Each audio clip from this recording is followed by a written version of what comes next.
for today's video, i-document natin ang pagpe-prepare or pagluluto ni ate ng low carbs pizza. Ito ay non-bake.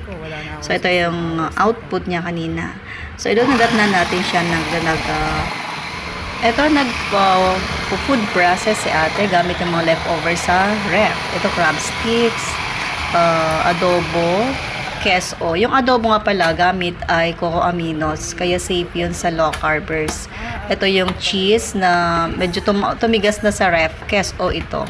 So hindi na kinakaya ng yung food processor, kaya pilit niyang binibiyak, pero hindi talaga kaya sa tigas, iniwan na lang.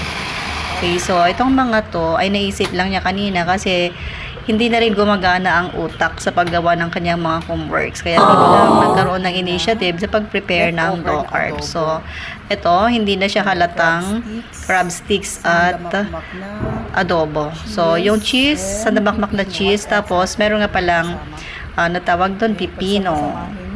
Okay, so lahat ng mga ito ay para sa non-bake na pizza later on. So, magkakaroon kami ng instant na pizza.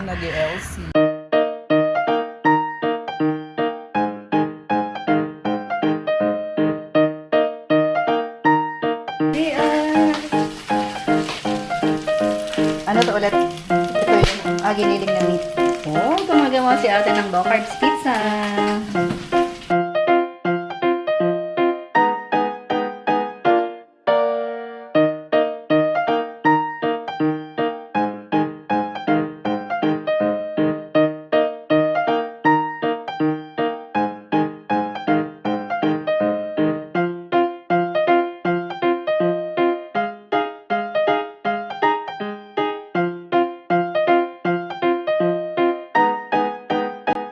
Ano yan natin? Wow. So, that's dragon fruit. Okay, and using Equal Gold. So, ang dragon fruit, medyo medyo high in sugar or carbs. Pero, iinumin na lang namin during feasting. Kasi as of this moment, kami ay naka-fast pa lang. Kaming dalawa. Siyempre, kasama pa rin namin yan. Bulinggit. Okay ka na.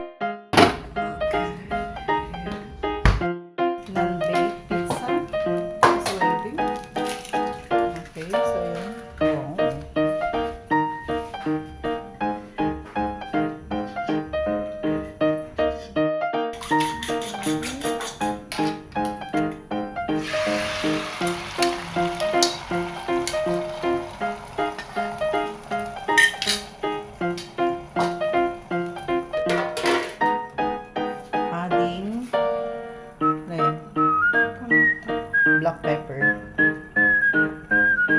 Tapos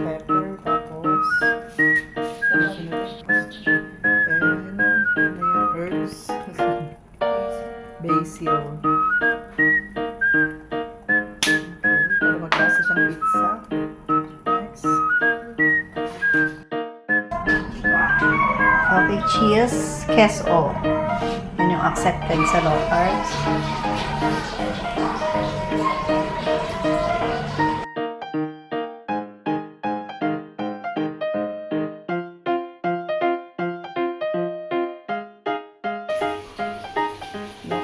Pizza.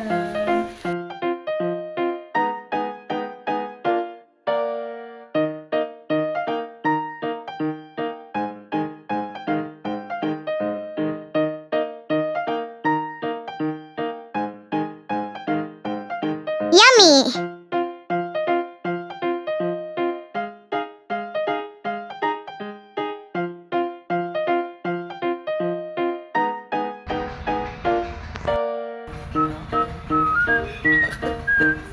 Again na. Okay na, buru-buru na pizza. Ay, hindi na.